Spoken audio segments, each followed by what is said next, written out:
श्रद्धेय अडवाणी जी, आदरणीय बादल साहब,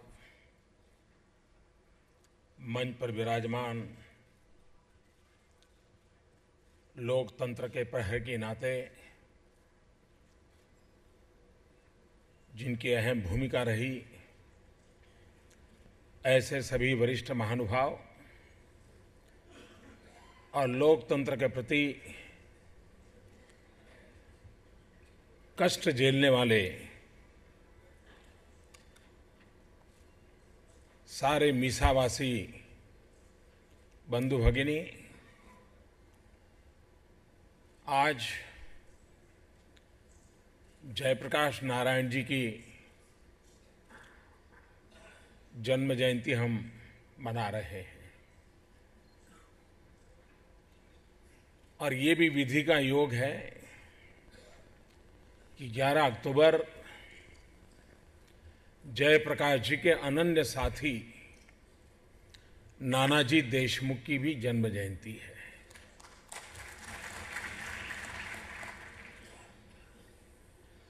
आज प्रातः मुझे आदरणीय जोहर साहब के यहाँ जाकर के और आदरणीय अटल जी के यहाँ जाकर के उनके आशीर्वाद लेने का सौभाग्य मिला। मैं इन सबको इसलिए स्मरण करता हूं कि जयप्रकाश जी के साथ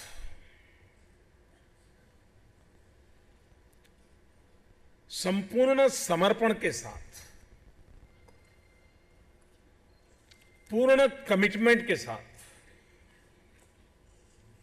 अपने आप को खपा देने वाले ये महापुरुष रहे हैं।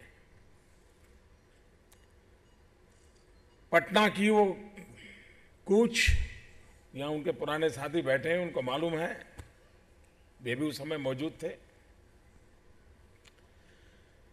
पटना की वो कूच जबकि शासकों ने जयप्रकाश जी को मौत के घाट उतारने वाला हमला बोल दिया,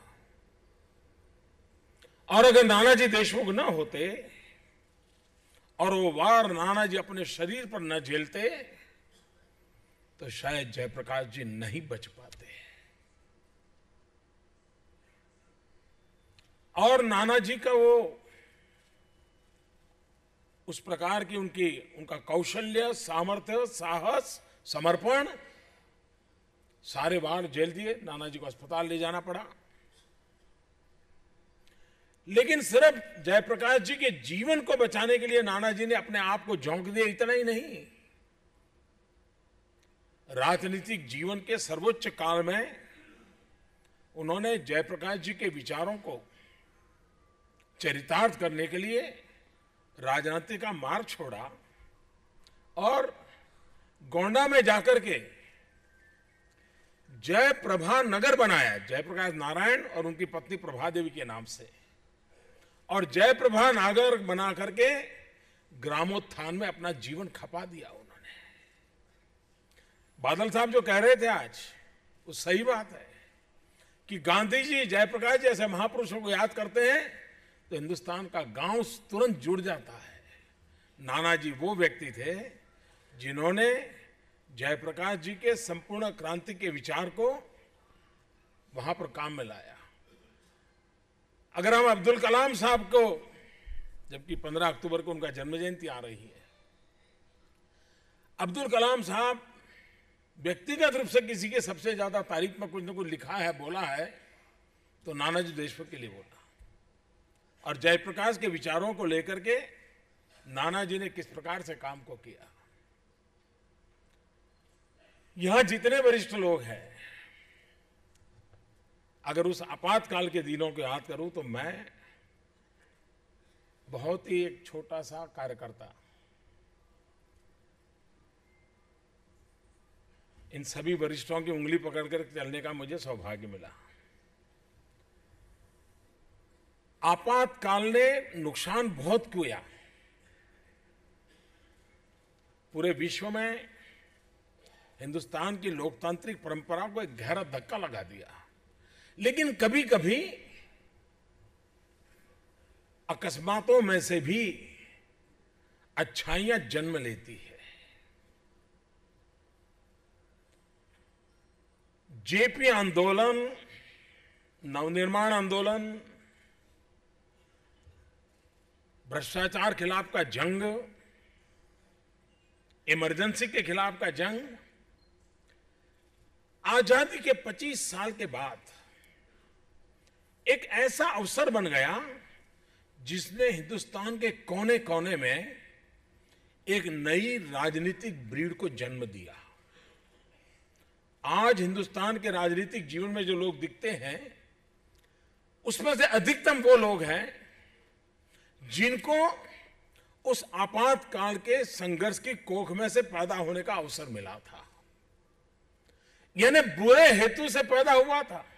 विचार को समाप्त करने के लिए इमरजेंसी आई थी, व्यवस्थाओं को समाप्त करने के लिए आई थी, लेकिन उस विचार में ताकत इतनी थी कि इतनी बड़ी जंजीरों के बीच भी, इतने जुल्म के बीच भी एक पूरी नई राजनीतिक जनरेशन पैदा हुई देश में। और सबसे अच्छी बात यह थी कि वो राजनीतिक जनरेशन लोकतांत्रिक मूल्यों के रखवाले के रूप में पैदा हुई। मैं समझता हूं ये देश के लिए उस हद में कुछ सकारात्मक परिणाम निकालने का ताकत जयप्रकाश नारायण जी में थी। वो प्रेरणा थी जो लोगों को इस प्रकार से तैयार करते थे। वरना आपातकाल का इतनी भयानकता, इतनी विकरालता थी, कोई एक दूसरे से बात नहीं करता था। करोड़ों करोड़ों देशवासी सब कोई मानते थे दूसरे से बात करना मतलब मिसा में जाना, इतना भय था। छोटी आयु के लोगों को जेल में डाल दिया गया था, वयोवृद्ध लोगों को जेलों में डाला गया था, किसी को बख्शा नहीं गया था। और मैं मानता हूं इस देश के मीडिया ने और चीजों के विषय में उनकी राजी नाराजी हो सकती है, और चीजों में उनकी पसंद नापसंद हो सकती है, लेकिन उन्होंने कभी भी इस देश को आपातकाल के दिन भूलने नहीं देना चाहिए। हर बार स्मरण कराना चाहिए, क्योंकि आपातकाल ने सबसे बड़ा हमला बोला था तो मीडिया की स्वतंत्रता पर बोला था। और लोकतंत्र की जो मेन पिलर है, उन सारे के सारे पिलरों पर घाव किए गए थे। उसको खत्म करने का भरपूर प्रयास किया गया था, लेकिन दुर्भाग्य से उसके बाद कभी कभी बुरी चीजें भी सीखने के लिए काम आती हैं, उनको भी भुला देने का प्रयास हुआ। हमें किसी को कोसने के लिए याद नहीं करना है, लेकिन लोकतंत्र के कमिटमेंट के लिए इन बातों को याद करना है। मीडिया की स्वतंत्रता के लिए याद करना है रामनाथ गोयनका को। मीडिया कैसे लड़ाई लड़ सकता है, सत्य के लिए अपने आप को कैसे खपा दे सकता है, वो महापुरुषों को याद करने का अवसर होता है। और उस अर्थ में जयप्रकाश जी का जीवन, यहां बादल साहब बैठे हैं, बहुत कम लोगों को मालूम होगा देश में, और कुछ विशेष परिवारों ने उनका अगर नाखून से भी लुखून निकल गया हो तो इतिहास में 2-2 पेज उनके लिए लिखे जाते हैं।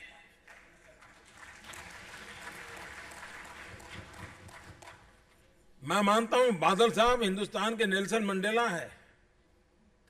बहुत कम लोगों को पता होगा कि आजाद हिंदुस्तान में इतना लंबा समय जेल में गुजारने का किसी को नौबत नहीं आई होगी, और सिर्फ राजनीतिक कारणों से करीब करीब 2 दशक आजाद हिंदुस्तान में इस महापुरुष को जेल में जिंदगी गुजारनी पड़ी है। और ऐसे लोग, उनका गुनाह यही था कि उनके विचार अलग थे, और इसलिए इन्हें जेलों के अंदर भिन्न भिन्न कारणों से बंद कर दिया जाए। मैं वर्षों से विक्रम को जानता हूं, सालों से जानता हूं। कितना जुल्म हुआ था विक्रम पर, बहुत कम लोगों को शायद मालूम होगा। एक उसका गुनाह यही था, पत्रकार था। इसका गुनाह यही था, लेबर लीडर था।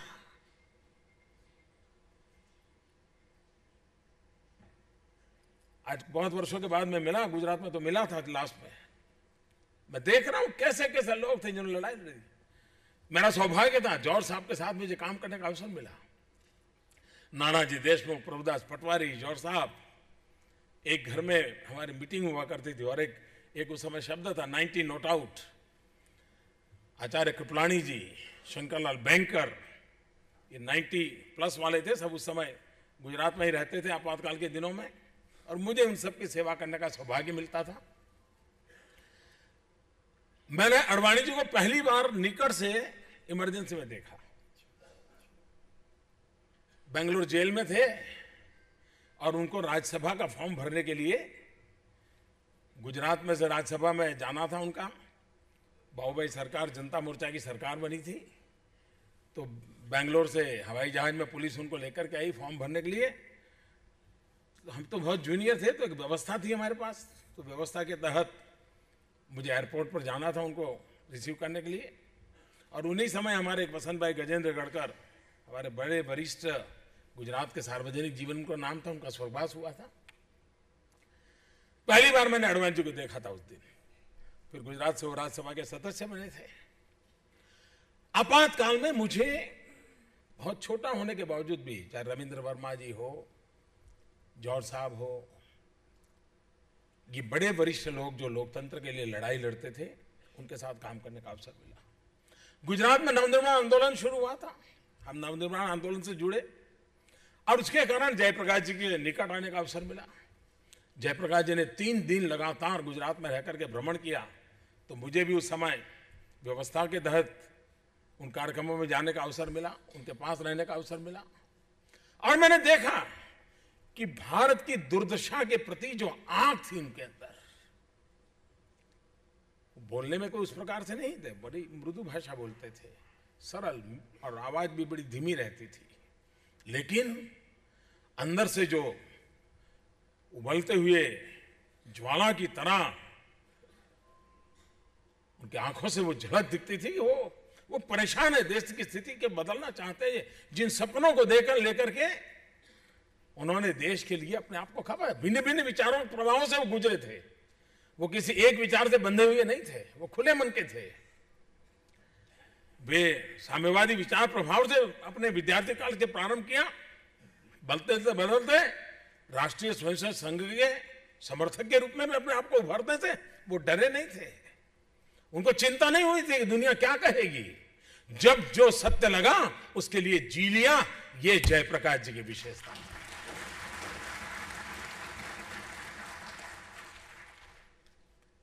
उस समय जो यातनाएं हुई है, अभी कुमी कपूर जी की एक किताब निकली है, इतना बारीकी से वर्णन है कि कैसे कैसे खास करके कुछ परिवारों को कैसे परेशान किया गया।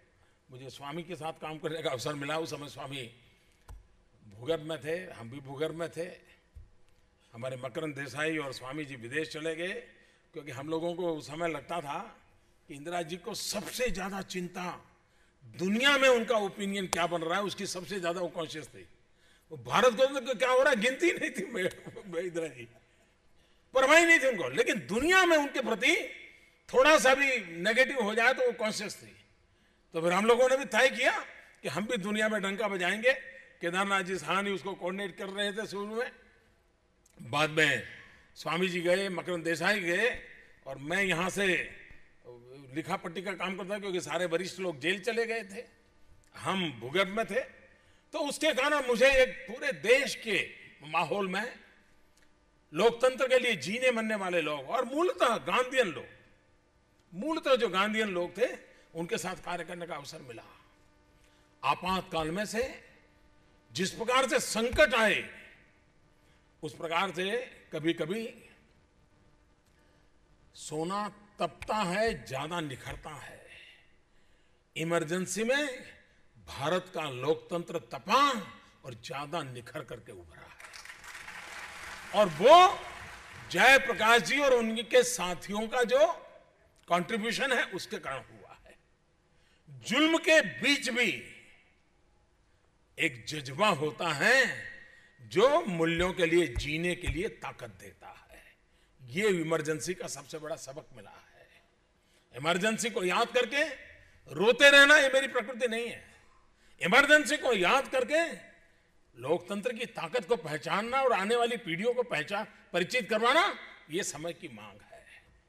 दुनिया हिंदुस्तान में सब लोग मानते थे। जब जेल में जनता पार्टी का मुसद्दा तैयार हो रहा था, सब लोग जेल में थे, एक जेल से दूसरे जेल पर कागज चिट्ठी पर चपाटी जाती थी, कुछ भोजन के डिब्बे में पहुंचाई जाती थी और उसमें से वो उसका डॉक्यूमेंट तैयार हुआ। बहुत लोग थे जिनका मत था कि इस चुनाव का बहिष्कार करना चाहिए, और कुछ लोग थे जिनका मत था कि भारत की जनता के प्रति हमारा भरोसा होना चाहिए, उसकी रगों में लोकतंत्र है, वो कभी भी इन चीजों। तब एक विचार आता था जेलों में चर्चा में कि मीडिया पे ताले लग चुके हैं, लोगों तक पहुंचने का समय नहीं है, मैडम ने अचानक चुनाव घोषित कर दिया है और ये बड़ी चतुर महिला है, ये किसी भी हालत में हमारे हाथ कुछ लगने नहीं देगी। आशंका के माहौल में चुनाव, नेतृत्व जेल में था, पूरे देश से कट ऑफ था, उसको पता नहीं था कि बाहर माहौल क्या था।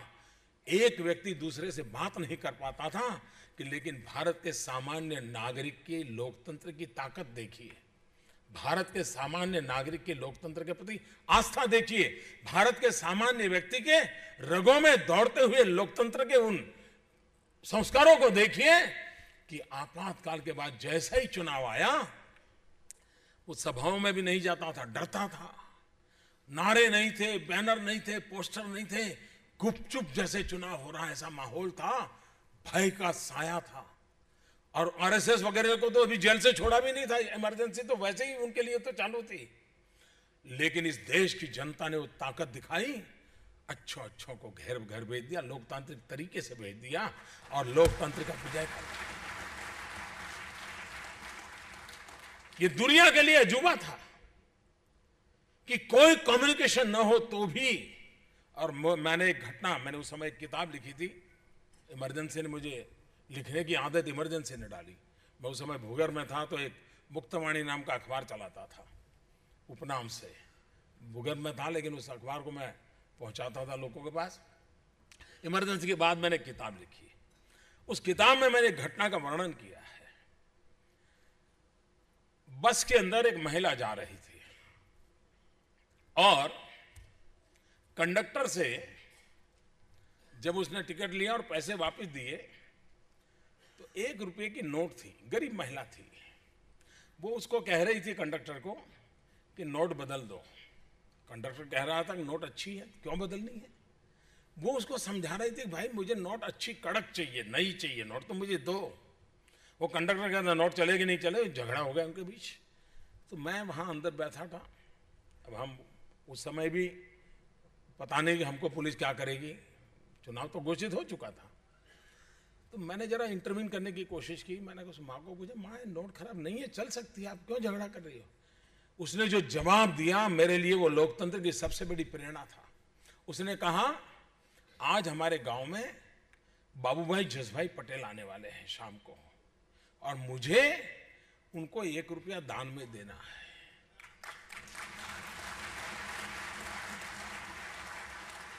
इसलिए मुझे कड़क नोट चाहिए क्योंकि मुझे ये जयप्रकाश जी का जो काम चल रहा है ना उसके लिए देना है। एक गांव की गरीब महिला, उसे लोकतंत्र क्या होता है, आपातकाल क्या होता है, संविधान क्या होता है, कुछ ज्ञान नहीं था। उसको इतना पता था कि सत्य की लड़ाई लड़ रहे हैं, मुझे अपना कुछ योगदान देना चाहिए। और उस दिन मैंने हमारे वरिष्ठ लोगों को कहा था कि चुनाव हम जीत जाएंगे। अगर एक गांव की महिला ये कहती है कि मुझे 1 रुपया उसकी नोट मेरी ठीक कर दो, इसी में संकेत होता है। पॉलिटिकल पंडित कुछ नहीं बोल पाएंगे क्योंकि आपातकाल लगा था, लेकिन माहौल हवा का रूप पता चल जाता है। ये सत्य घटना का मेरा अनुभव मैंने मेरे उस किताब में लिखा हुआ है। मैं कहता हूं जयप्रकाश नारायण जी ने ये माहौल सामान्य रूप से सार्वजनिक जीवन में कभी कभार 5-10 साल का अंतराल आ जाता है तो लोगों में बड़ा फ्रस्ट्रेशन आ जाता है, निराशा आ जाती है कि अब क्या करना है, जिंदगी बेकार है, चलो एक कोने में अपना गुजारा कर लेंगे। जयप्रकाश जी के जीवन देख करके हर सार्वजनिक जीवन जीने वाले व्यक्ति को एक बड़ी प्रेरणा मिल सकती है कि उनके जीवन में सफलता विफलता सफलता विफलता अविरत चलती रही। कोई ऐसा कार्यकाल नहीं है जयप्रकाश जी के जीवन का कि जिसमें निरंतर उनको कोई अच्छी स्थिति मिली हो। हर 2 साल 3 साल के बाद नया टकराव, नया संघर्ष, नई परिस्थिति। आप देखिए 1932 से कालखंड से लेकर के 1975 का जयप्रकाश जी के जीवन को कालखंड कर हम देखें तो ध्यान में आता है कि इतने उतार चढ़ाव और निराशा आना बहुत स्वाभाविक होता है। उस उम्र में उस व्यक्ति में वो चेतना थी कि देखा देश का हाल, फिर खड़े हो गए, फिर मैदान में आ गए, संपूर्ण क्रांति का विचार लेकर के आ गए और लाठी गोली जुल्म के बीच आ गए। मैं समझता हूं सार्वजनिक जीवन में काम करने वाले व्यक्ति के जीवन में परिस्थितियों से कभी निराश नहीं होना चाहिए। इससे बड़ा जयप्रकाश जी का कोई संदेश नहीं हो सकता है। कभी निराश नहीं होना चाहिए। जिन आदर्शों को, मूल्यों को लेकर के जीते हैं, जीते रहना चाहिए। और मैं मानता हूं कि, और मैं देखा उनको साथ ही जौहर साहब बड़े फाइटर, जौहर साहब के और हमारे आरिफ साहब के साथ तो मुझे कच्छ में काम करने का मौका मिला था। कच्छ के सत्याग्रह के लिए बड़ा नेतृत्व कर रहे थे आरिफ साहब। उस समय आरिफ साहब भी हमारे पार्टी में नहीं थे, समाजवादी पार्टी में थे। जौहर साहब कर रहे थे, नौजवान थे। उनको मैंने लड़ाई करते हुए अपनी आंखों से देखा है, संघर्ष करते हुए देखा है। और इसलिए मैं कहता हूं आज जो देश के अंदर समाज के विभिन्न क्षेत्रों में जो नेतृत्व पैदा हुआ है वो अचानक नहीं पैदा हुआ है। टीवी के स्क्रीन पर चमकने के कारण पैदा हुआ नेतृत्व नहीं है। ये तपा तपाया हुआ नेतृत्व है जो देश के लिए जीने मरने वाले आदर्शों को। जयप्रकाश जी उन महापुरुषों में थे। आज उनके जन्म जयंती पर हम यही उनसे प्रणाम करते हुए कहें कि हमें शक्ति दो। संपूर्ण क्रांति का मंत्र संपूर्ण विकास क्रांति के मंत्र के रूप में परिवर्तित हो। हम साच अर्थ में सबका साथ सबका विकास इसी मंत्र को लेकर के राष्ट्र को नई ऊंचाइयों पर ले जाएं, लोकतंत्र के मूल्यों को और अधिक ताकतवर बना करके चले। यही आशीर्वाद उनसे मिलते रहें। आप सबको मेरी बहुत बहुत शुभकामनाएं हैं। बहुत बहुत धन्यवाद।